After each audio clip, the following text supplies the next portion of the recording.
So hi, my name is Mike, as previously mentioned, and this talk is probably going to be a bit different to what you've heard over the past 2 days. So not necessarily about game design or audio design, but a bit more about like the marketing standpoint, social media marketing, influencer marketing, and that kind of angle. But I figured I'd give a very quick rundown of what kind of going to be going over. So I'll give a bit of a background about myself, who I am, to give you a bit of context, and then talk about what we do as a company, some past case studies, and also learnings from that, how to work with social influencers, how not to work with social influencers, and basically over the past 2 years, what we've learned, what you should be doing, and necessarily what you shouldn't be doing as well, because it is a bit of a tricky industry. So yeah, a little bit of background about myself. So I'm not just a random guy talking. 6 years ago, I decided to make a YouTube channel when I was 17. I'm 23 now. And yeah, I was mainly a gamer. I played Call of Duty and figured I was pretty good at the game, so I decided to make some YouTube videos and managed to build my channel up to 400 subscribers in 6 months, which is not great, to be honest.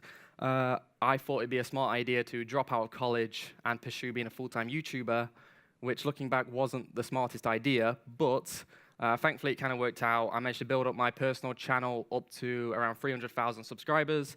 Over that time, I achieved about 55 million views on my videos, and pretty much did it full time for about 3.5 years, earning money from Google ad revenue, and also like brand endorsements. So I started working with the likes of Activision, Microsoft, Ubisoft, and then with different companies such as like Renault, and kind of from that built a lot of personal connections with influencers, agencies, brands, and yeah, we decided to launch Kairos. So here's some awful images of when I did YouTube. Top right is basically me reviewing weapons. It was a legal weapon. It was like an M42, which is pretty cool. But it was a good 3.5 years, but kind of took all the learnings for actually making content from an influence perspective, and then working with brands and actually how to make it actually work. So 2 years ago, we decided to launch Kairos. So we originally formed as Kairos Talent. So Kairos Talent was, we kind of leveraged my personal relationships with influencers and started managing them. So we would look after their brand, their IP, sponsorship deals, brand deals, events, merchandise, pretty much the whole spectrum of what a social influencer needs. And we still actually manage those guys to this day. So we currently manage around 20 social influencers in the UK and in the USA. So the guys who we originally started managing, we still manage them. However, over the past 6 or 7 months, we've actually had a lot more brands and companies coming to us and saying, actually, can you do marketing for our brand? Can you work in the USA or Spain or Italy? So around 6 or 7 months ago, we rebranded into Kairos Media. So Kairos Media is a full-fledged social digital agency. So we work on like creative strategy, influencer strategy, activation, pretty much everything revolving around social media. So Facebook, Twitter, YouTube, Instagram. We kind of, all these companies are distributing budget away from TV spend and moving it all to digital, and we're helping these brands understand the space, educate them on the space, and ultimately try and provide the best ROI possible. So yeah, a very quick 4-minute rundown, but that's kind of who I am and what we currently do. So yeah, this is also some companies that we're currently working with and some of our clients. So I've tried to keep this very gaming focused, because obviously that's the point of this talk. So with Topps, which is a digital card trader, we run their global influencer activation, their strategy, actually working with the producers into implementing influencers actually into their app to increase engagement, and then some other clients as well. We do work with like AAA publishers, but actually 75% of our revenue and 75% of our clients is more mobile focused. So we just completed a big campaign with Gangsta New Orleans over this past weekend, got it #2 in the App Store in the USA. The same with like Dawn of Titans for Natural Motion, Mobile Strike for Machine Zone we work a little bit on. And yeah, so that's currently what we're doing and some of the clients. So influencer marketing. Does anybody have any experience with influencer marketing at all, or is it kind of new? Yeah.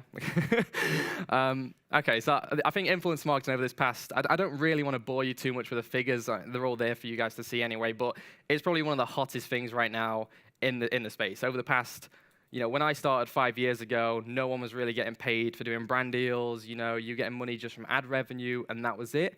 However, now, you've got your Vodafone involved, Apple are getting involved, every single company in the world is getting involved in influencer marketing, and the figures genuinely do back it up.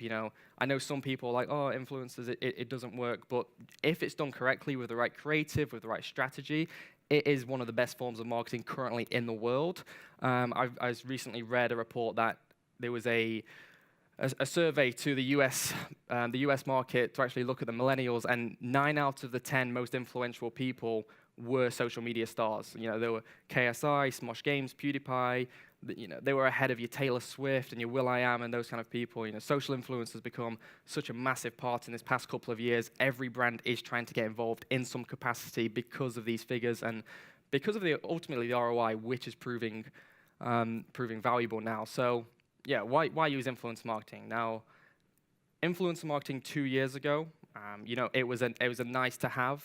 Now it's a must-have in every single strategy, every single brief.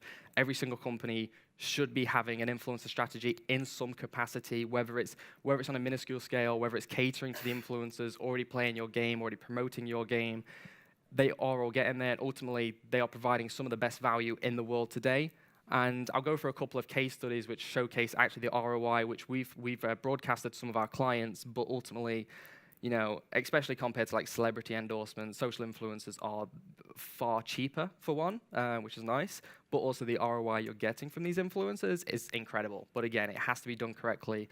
I was talking to Stefan yesterday, and there's the personality-based influencers, there's the gameplay-focused influencers, there's a bit of a mixture.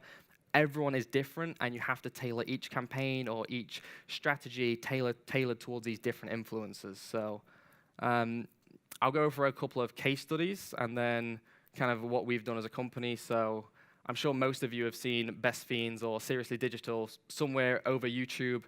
And it's a pretty good case study because Best Fiends actually launched a charity campaign around 2 years ago. They used like PewDiePie. They used a range of other people, Zoella, KSI, and those type of influencers. And the ROI was so good that they decided to shift 90% of their marketing budget all to YouTube influencers. And they've ran over 600 videos now over this past 2 years. We've only done a very small scale with Best Fiends, but as you can see here, we were targeted to achieve 2 million YouTube views over the course of our promotion with Seriously Digital. We achieved around 7.5 million views. And through that, we actually achieved their #1 in the App Store in the puzzle market, because that's ultimately what they were trying to target. And that was using around 18 influencers, going live at the same time. So what we actually try and do as a company is all these influencers, kind of micromanaging all of them to go live within a 36-hour period of one another. So ultimately, all the influencers go live, they drive a huge amount of downloads, get it higher in the App Store. If it gets the top 10 or the top 5, all the organic installs kick in, and it's an absolutely insane. We've done this time and time again, not just with one app, not just with 2 apps. It's been multiple apps, and it's done on a continuous. Well, we do it actually every weekend. We did it with Gangsta New Orleans. Last weekend, we got it #2. We do it with Tops. We do it with Best Fiends, and it's proven, working really. So this is Tops. I'm not sure how familiar you guys are with Tops, but it is essentially a digital card trader. So you open packs, you get football players or soccer players, and then you actually put them into fantasy football team. Depending on how well these players do in real life, it actually translates into your app. So if you have Harry Kane in your team, Harry Kane scores, you get fantasy points, and you can basically win the league or whatever it may be. However, we try to get a bit more creative with that. It's fine doing a promotion and promoting an app. However, we actually worked in partnership with some of the app producers and developers into actually making it come to life. So we decided to have, a Matt HD Gamer contest, who's an influencer, a Rotoshore contest, a KSI contest, and actually had these guys featured in the app. They actually had their own sticker in the app, so actually their audience, when they were actually opening players, they had a chance to win a KSI player or KSI card. And ultimately, this campaign, slightly outdated actually, it currently has 26.2 million views overall. This campaign in particular got 162,000 people who joined the contest in the app. It had 48,000 tracked installs. However, only around 50% of installs are tracked in these campaigns, and I think that's important to take into consideration because there's a lot of people watching on a desktop. They open up a screen, they download it like that. So it'll be more like 100,000 tracked installs. We got it #1 in the UK, #1 in Spain, and #2 in the US. This particular campaign had a 20% increase in DAU. However, we ran one 2 weeks ago with a similar format in the German market, France market, and we increased their DAU by 350%. So it went from 40,000 daily users to 150,000, and actually increased their revenue by on that month by 400%. And the only reason that was actually doable is because we actually got these influencers involved in the app. We actually got them stickers, we got them players, and actually gave a reason for the viewers to download it, to play it, to actually get engaged. So this is how the App Store ranking for tops actually looked like. So you can actually see when we ran the promotion on the 12th of January, you can see the uplift in the App Store. This was currently getting in number 2 in the USA, I believe. And then it kind of dwindles down. So we're currently working with tops into actually finding a way to sustain actual viewership interest. So actually keeping that level playing field. But as you can see, it actually does a lot better after the influencer campaign. You know, we get it number 2, we get it number 3, or whatever, or number 1, whatever it may be. Kind of dwindles down a little bit. So you're actually working with the app now to actually find a way to ultimately increase interest on a long-term scale as well. But you know, ultimately you can see how successful an influencer campaign can be. There isn't many forms of advertising in which you can go from 200 in the App Store to number 2 in one day, and social influencers do have that power. However, you need these influencers to go live around the same time. So, you know, working with an agency or a third party, or you know, maybe you have an influencer team in-house, getting all these influencers, micromanaging it, making sure they all go live within a certain window, gets high in the App Store, the organic installs kick in as well, and ultimately the campaign is actually a huge success. Now that's mainly towards like mobile clients. We do work with some lifestyle brands such as like HelloFresh, such as Audible, Williams Formula One, and I would always highlight that if you have relationships, I mean this was all paid media, by the way. We paid the influencers to promote the products. If you have relationships and your content is cool enough, you don't need to pay YouTubers. You can get it for free. Again, I was talking to Stefan about this last night, but if, for example, we worked with Shaw, which is the antiperspirant, and they have a partnership with Williams Formula One. So what we actually decided to do was use that as kind of a content opportunity. So we flew influencers over to Monaco for the Formula One Grand Prix. They created content. We didn't pay them. They actually paid for themselves to fly over to Monaco. They partied on a super yacht for an entire weekend, which isn't too bad. And they actually created content off the back of it. So I think I have a video. If we're able to play this actually gives a good idea of free media, actually just cool content. We kind of gave them free reign into actually what they wanted to do, but it was completely free. They just leveraged their personal partnerships. So if you have partnerships with automobile brands or whoever it may be, leveraging that. So I'll show you a couple of minutes of this if that's possible. I just can't win. I just cannot win. So yes, we are here. We are in Monte Carlo for the Grand Prix.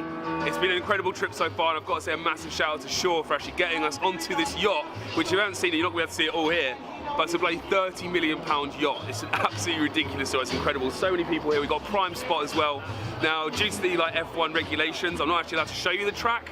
Hopefully you guys can understand that. You heard the carnage that was. It's so noisy when they're driving behind you, but what I can do is show you around the boat, which is exactly what I'm going to do up here. So this is like the upper deck.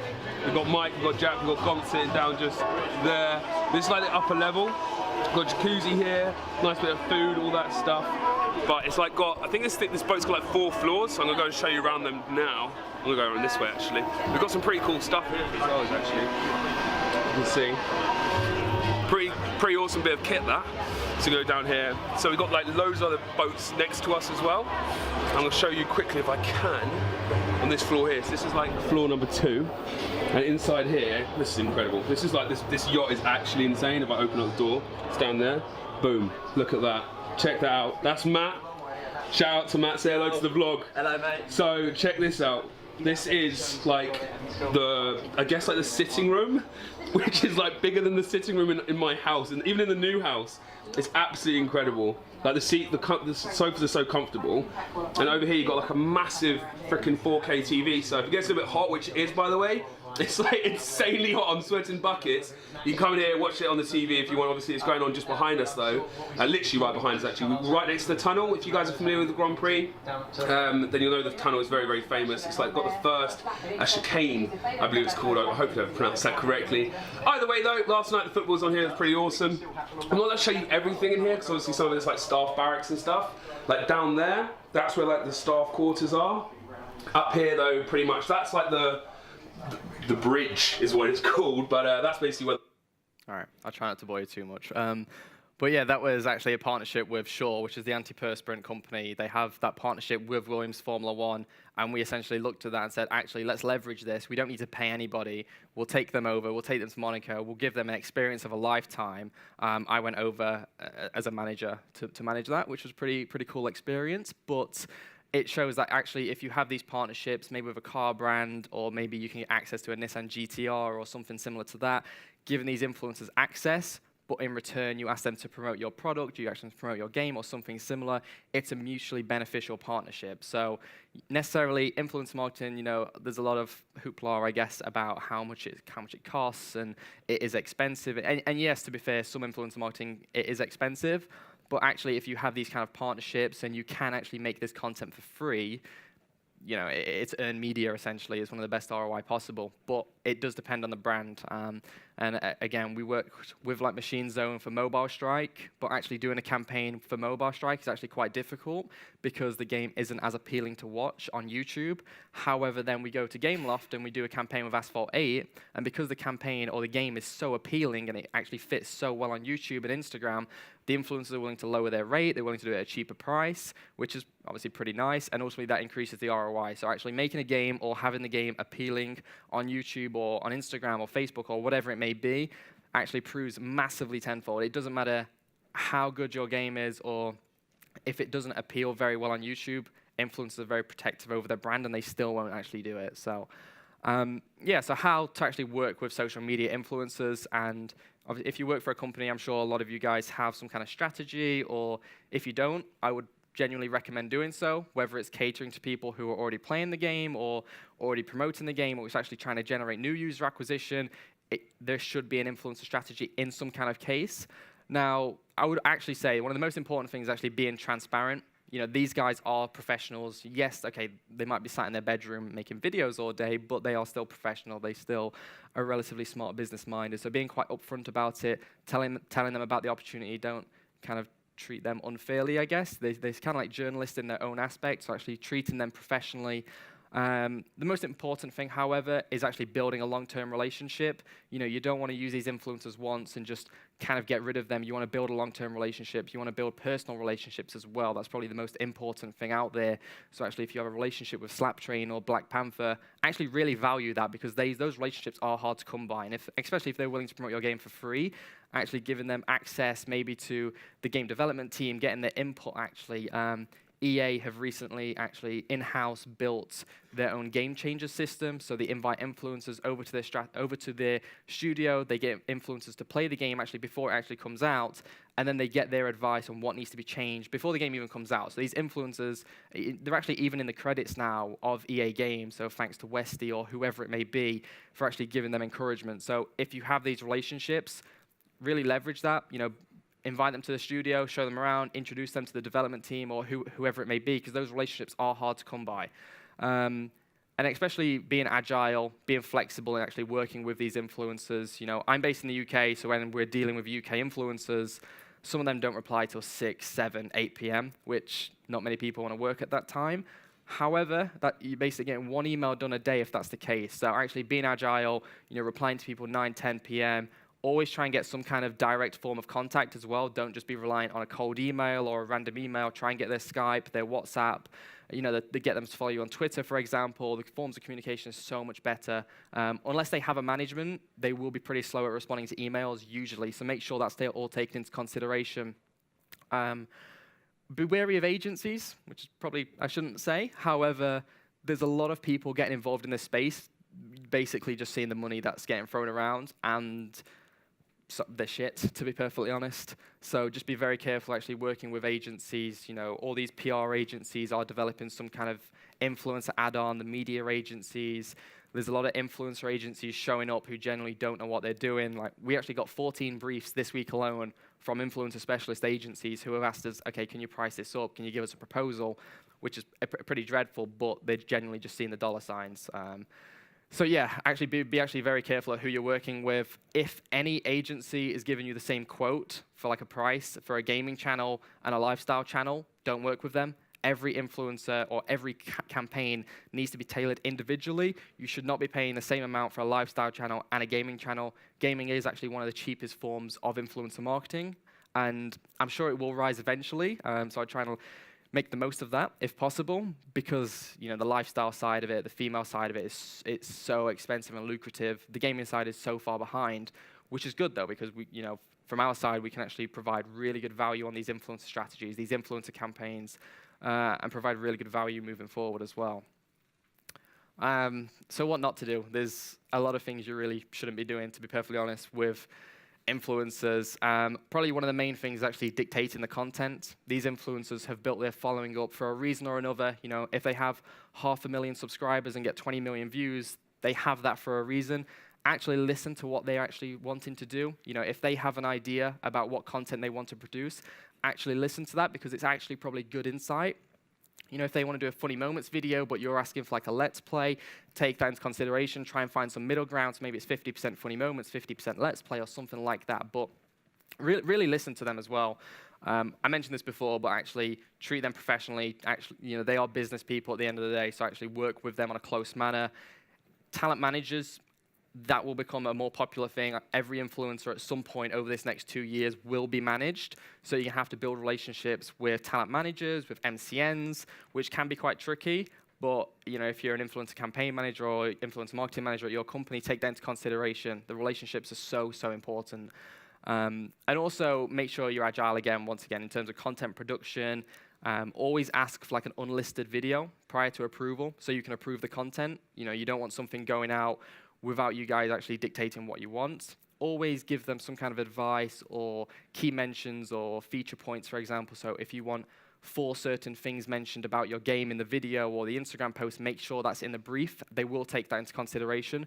Influencers are good to work with. Ultimately, they're getting paid to do a job. You guys have the budgets. You guys are telling them what to do, so they will listen to you. But you need to be professional as well, actually dealing with them. So influencers, like, how do you scale is one of the most difficult actual things to do. So I would always recommend, especially if you're new within the influencer scene, to try a couple of things out. Maybe it's just trying a one-off video with a slap train, seeing the ROI, measuring the KPI, seeing how many downloads you get. If that doesn't work, that doesn't necessarily mean influencer marketing doesn't work. Maybe the creative was wrong, maybe the strategy was wrong, maybe it just wasn't the right influencer for your product. So we always recommend with mobile apps especially, to use an array of influencers to go live at the same time, and that's our strategy. Don't get me wrong, like other companies do different things. Everyone wants to spread stuff out, but we really try and get that high in the App Store for that organic uplift as well. But it is really difficult to actually scale influencer marketing successfully. It is difficult, so always try different things out. Every company will have different KPI goals. If you have a 10-cent CPI or a $20 CPI, if you have a 10-cent CPI, then influencer marketing is going to be difficult, I'm not going to lie. If you're around that $2, $3 range, then it becomes a lot more feasible as well. But scaling is actually the most difficult thing, really valuing the relationships. If you've done a campaign with an influencer one day, don't do another campaign 7 days before, because the audience will be exactly the same. Try and spread it out 6, 9, 12 months, let the channel grow again, let new viewers come into it, and then reactivate the same channel, but keep that line of communication with the influencers over that time. Targeting influencers is probably the hardest part of the job, genuinely. There's a lot of technology out there. There's a lot of software out there now which you can type in, and it gets like the interest or recommended influencers for this. That really doesn't mean anything, to be honest. You've still got to try and get in contact with the influencer, get them to respond. Again, it goes back to actually knowledge of the industry. If you're in charge of influencers, make sure you're really clued up on your target market. The influencer is actually who you want to work with, who you will be working with. But it is difficult to target. That's where maybe a third party comes in hand, recommendations. Always go with an agency that has some kind of software development as well, so they can actually see exactly where that audience is pinpointed. So you can say, all right, we've got 40% in the UK, we've got 10% in Estonia, 50% in the US. Don't use an agency that is just built on relationships, because, again, they have no actual software or data to back that up. And the ROI is actually really difficult to measure. Again, it goes back to, especially with mobile clients, how do you measure the ROI? You can have a tracking link in the description and drive people to download the game. That's fine. But you have to take into consideration probably only about 40 to 50% of these downloads actually come from the tracking link. There's a lot of people who are going to be opening their phone on a desktop or just searching it, for example. So don't measure influencer campaigns just on the tracking link. Take into consideration the DAU, the increase in the App Store, and all these other factors as well.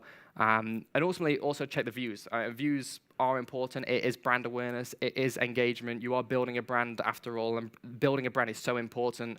Obviously, I know a lot of mobile companies really want to focus on user acquisition, but building that brand for a long-term base is important. And yeah, that's pretty much everything from myself in regards to social influencers. If you have any questions, more than happy to answer. Hopefully kept it to about 25-ish minutes. And yeah, thank you very much.